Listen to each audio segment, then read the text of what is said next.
Good morning class. Yes beta, let's start the chapter number 6. Beta, some exercise are left in this chapter. Okay, now start chapter number 6. Kinds of verbs. बेटा kinds means होता है प्रकार, कितने प्रकार की verbs होती हैं.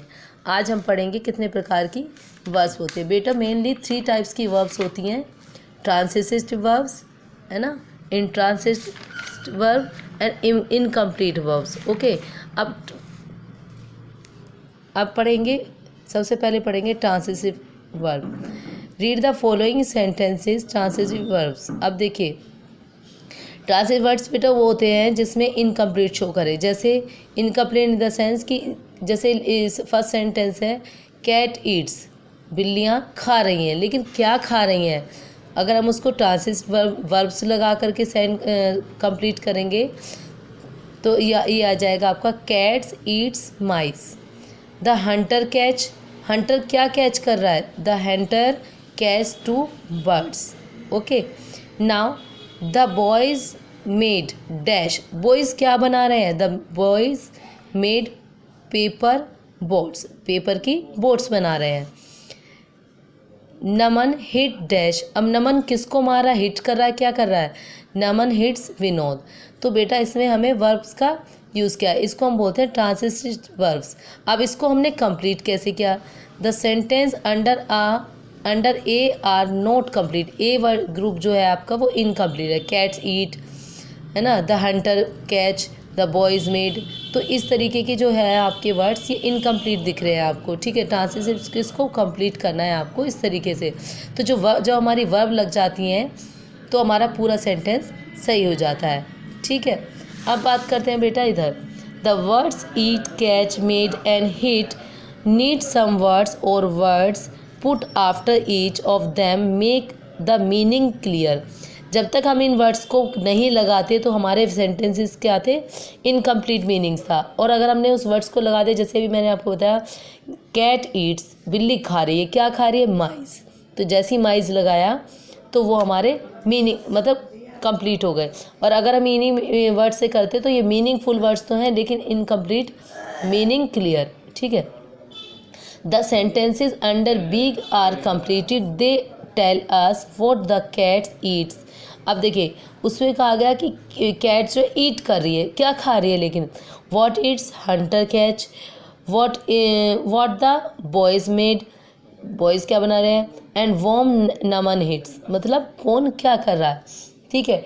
Here words have been added to the verbs to complete their meaning. Such words are added the verb to complete their meaning are called subject. जब तक verbs में देखिए verbs subject के बिना इनकम्प्लीट है और subject verbs के बिना complete है. तो इन फर्स्ट सेंटेंस में mice is the object of the verb है eat. अब अभी आपने जो फर्स्ट सेंटेंस पढ़ा कैट ईट्स, ईट्स क्या हो गया आपका वर्ब हो गया. ठीक है, लेकिन क्या कैट ईट्स क्या खा रही है, हमने लगा दिया माइस वर्ड, तो माइस क्या हो गया आपका ऑब्जेक्ट. तो वर्ब भी आपके बिना ऑब्जेक्ट्स के इनकम्प्लीट है. ठीक है. आ बर्ड कैच, कैच क्या हो गया आपका वर्ब और आ बर्ड क्या हो गया आपका ऑब्जेक्ट. पेपर बोट्स हो गया आपका ऑब्जेक्ट और मेड क्या था उसमें वर्ब. विनोद हो गया आपका ऑब्जेक्ट और वर्ब क्या हो गया आपका हिट. ठीक है. तो the verb which require an object in to complete the sense is called are transitive verbs. उन वर्ब्स में की रिक्वायर में जब तक object an exact object to complete the its, हमें वर्ब्स के साथ साथ ऑब्जेक्ट्स को भी लगाना पड़ेगा. और जब तक हम ऑब्जेक्ट्स का नहीं लगाएंगे उसका कोई सेंस निकलता है, नहीं निकलता है. तो it sense called are transitive verb. इन सबको क्या कहते हैं हम, transitive verb. The verb eats catch made and hit in the above sentence are all the, ये जो आपकी वर्ब्स हैं ये आपकी हो गई ट्रांसिटिव वर्ब्स. ओके, नाउ अब हम बात करते हैं इन ट्रांसिटिव वर्ब्स की. इन ट्रांसिटिव वर्ड्स, अब इसमें क्या है, जैसे फर्स्ट वर्ड दिया हुआ है डक स्विम, बत्तख तैर रही हैं. अब क्या कर रही हैं, सब्जेक्ट हो गया आपका और डक स्विम्स. ठीक है. Birds fly, the sun shine, the poor women wept, the player play, the dog bark.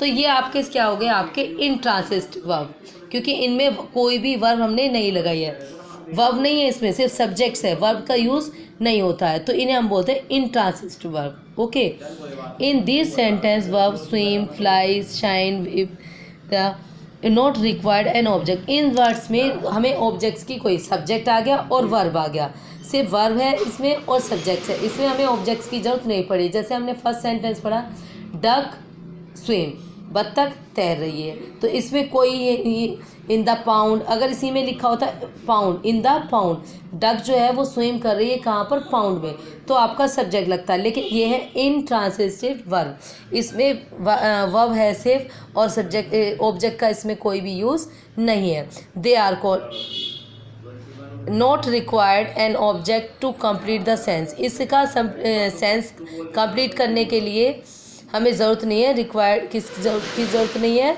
Objects की। They are all instructive verbs. Okay, ये होती है आपकी इंस्ट्रक्टिव वर्ब्स। मैंने आपको बता दिया 3 टाइप्स की वर्ब होती है, कौन कौन सी होती है। अभी फर्स्ट हमने पढ़ा था ट्रांसिटिव वर्ब, और बेटा first of all you will write the date. Okay, next number 2 है आपकी इंट्रांसिटिव वर्ब, एंड थर्ड है आपका इनकम्प्लीट वर्ब। अब देखिए इनकम्प्लीट वर्ब क्या है। फर्स्ट सेंटेंस दिया हुआ द ट्रेन इज़ लेट, अगर मैं लेटिव नहीं लगाऊंगी तो द ट्रेन इज़, तो ट्रेन क्या, ट्रेन इज़ क्या कोई सेंटेंस बना, नहीं बना। द ट्रेन इज़ लेट, जो ट्रेन है वो लेट है। द बॉयज़ वॉज सैड, जो लड़के हैं वो दुखी हैं, बॉय जो है वो लड़का जो है वो दुखी।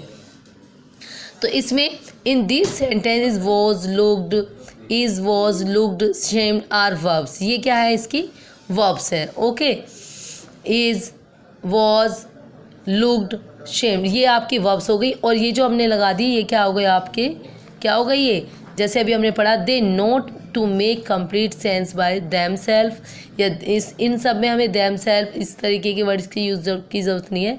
दे need some words to complete the sense but what is need is not the object, therefore these verbs are not transitive. In this sentence, late, sad, happy and pleased are added to make complete sense. Such words are called complements, and the verb to which they are added are called the incomplete verb. इनको हम बोलते हैं incomplete verb। अगर हम इन सब में इन चीज़ों का यूज़ नहीं करेंगे, is, was, were, has, have नहीं लगाएंगे, तो ये आपकी इनकम्प्लीट हो जाएंगी। ठीक है, सेंटेंस इसमें देखिए इसकी अब इनकम्प्लीट किसके अकॉर्डिंग है। The verb like be, is, am, are, was, were, will, be etcetera, appear, seem and look are incomplete verb. अगर हम इसमें नहीं लगाएंगे तो ये हमारी वर्ब्स क्या हो जाएंगी, इनकम्प्लीट सेंटेंस हो जाएंगे। ओके, अब बात करते हैं बेटा, put out the verb in the following sentence and tell in each case whether is the verb is transitive, intransitive or incomplete. When the verb is transitive, name the objects. अब देखिए इसमें हमें ये बताना है कौन सा इनकम्प्लीट सेंटेंस है, कौन सा आपका ट्रांसिटिव है और कौन सा आपका इंट्रांसिटिव है। सुनीता राउट अ पोएम, सुनीता ने एक पोएम राउट करी, राउट मीन्स होता है लिखना, एक पोएम लिखी। तो इसमें हमारा राउट क्या है, राउट क्या है हमारा, वर्ब है, ठीक है, और पोएम क्या है हमारा, ऑब्जेक्ट है। तो इस तरीके से आपको ये कंप्लीट करना है कि ऑब्जेक्ट क्या है, सा क्या हो गया आपका वर्ब, और स्नैक क्या हो गया आपका ऑब्जेक्ट। तो इस तरीके से आपको इन सेंटेंस को कंप्लीट करना है। ओके बेटा, now this chapter is complete. Okay, now अब टर्न है आपके चैप्टर 6 के मेक सेंटेंस की। अभी मैंने आपको मेक सेंटेंस नहीं कराया है ना चैप्टर 6 में, तो आज मैं आपको मेक सेंटेंस भी सेंड कर रही हूँ। तो you will write down the in your notebook make sentence. Make sentence आपको इंग्लिश की नोटबुक में करने हैं और ये वर्क आपको बुक की इंग्लिश लैंग्वेज की बुक की एक्सरसाइज कंप्लीट करनी है। ओके बेटा, do you have any query, any doubt, तो please join the Zoom class, otherwise query box आपके पास है ही, क्वेरी बॉक्स में आप दे सकते हैं। और बेटा सेंटेंसेस को पूरा लिखिए। कई बार बच्चे इनकम्प्लीट सेंस में कुछ भी पूछते हैं, उसमें मुझे कुछ पता ही नहीं चलता कि बच्चा क्या पूछना चाह रहा है। तो आप चाहे हिंदी वर्ड्स में लिख दीजिए कि मैम हमें ये समझ में नहीं आ रहा है, या इसका मतलब क्या है, जो भी क्वेरी है लिख दीजिए। नहीं तो आप जूम क्लास अटेंड करिए और बेटा उस पर आप अपनी क्वेरी को क्लियर कर लीजिए। सेकेंड थिंग बेटा, do you have any query please ask. Okay, now बेटा अब आपके एग्ज़ाम्स स्टार्ट होने वाले हैं UT2 के, तो प्लीज़ पेड योर फीस। बच्चे अपनी अपनी फ़ीस सबमिट करने के लिए बोलेंगे अपने पेरेंट्स को, क्योंकि 19 डेट से आई थिंक सो हो सकता है, मे बी 19 डेट से आपके UT2 के एग्ज़ाम स्टार्ट हो जाएं। तो आप लोग please pay your fee, okay, as soon as possible. अगर आप कर चुके हैं तो प्लीज़ इग्नोर हिम, ओके।